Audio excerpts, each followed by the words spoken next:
Hi, welcome back to the shir on, or the mini class on how to use the new Koren Ladaat Chumash, the Nagel edition. This amazing Chumash. Here's the one volume. There are 5 volumes as well.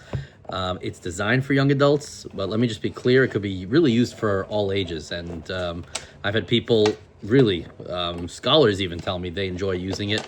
And it's just meant to be whoever feels they want an introspective experience, a thoughtful experience when learning the Chumash. Okay, so we're up to Vayishlach this week, and I want to share with you the textual skills part of the Ladaat Chumash. At the bottom of some of the pages, there's something called textual skills, right there, textual skills. So this week we have the encounter where Yaakov meets back up with Esav.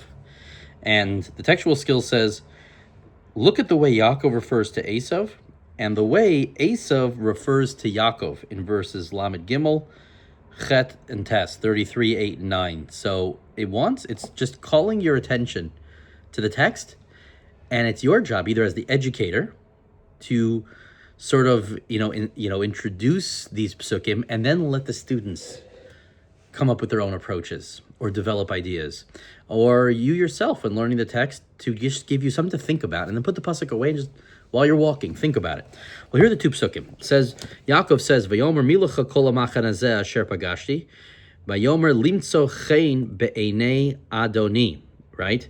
And he says that meaning Esav asked him, what do you mean by all the possessions that I see over here?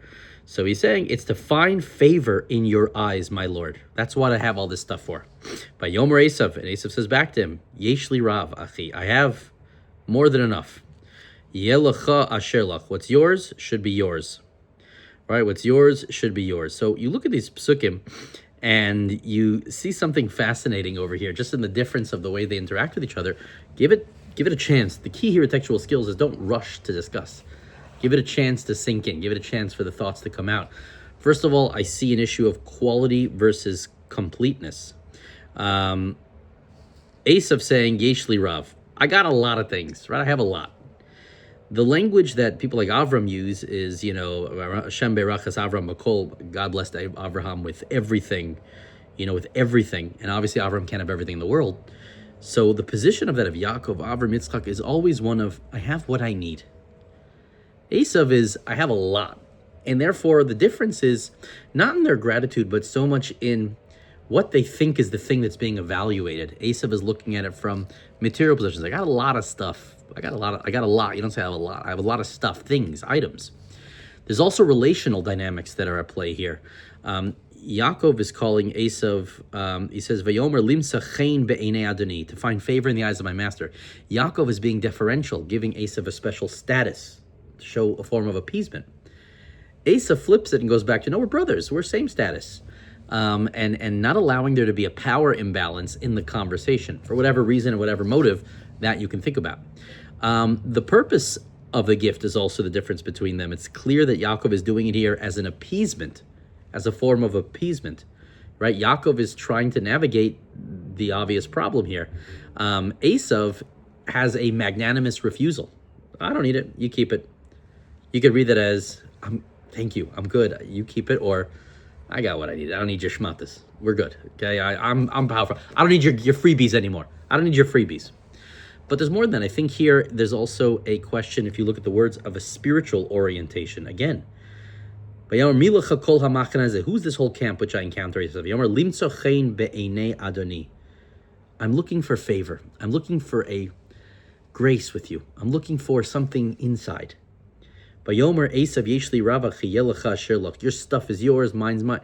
It's for Yaakov, it's a theological point. It's a religious point. I want there to be something within us that is, that is deeper, that is more spiritual. For Esav, it's about personal power over here, and that's what the Mefarshim see in these psukim, right?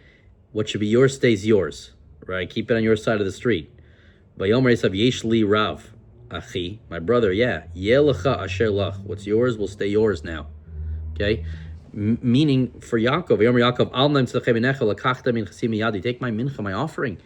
Yaakov is thinking about going to a place that Esav doesn't know how to develop, right? And Esav, while he has calmed down, and that should be noted, and it's tremendous work on Esav's part, The work that Yaakov did was a work that was an inside world, was a work that was lev ladat. Esav does not seem to have worked on that yet, at least not to the extent that Yaakov has, and may never get there.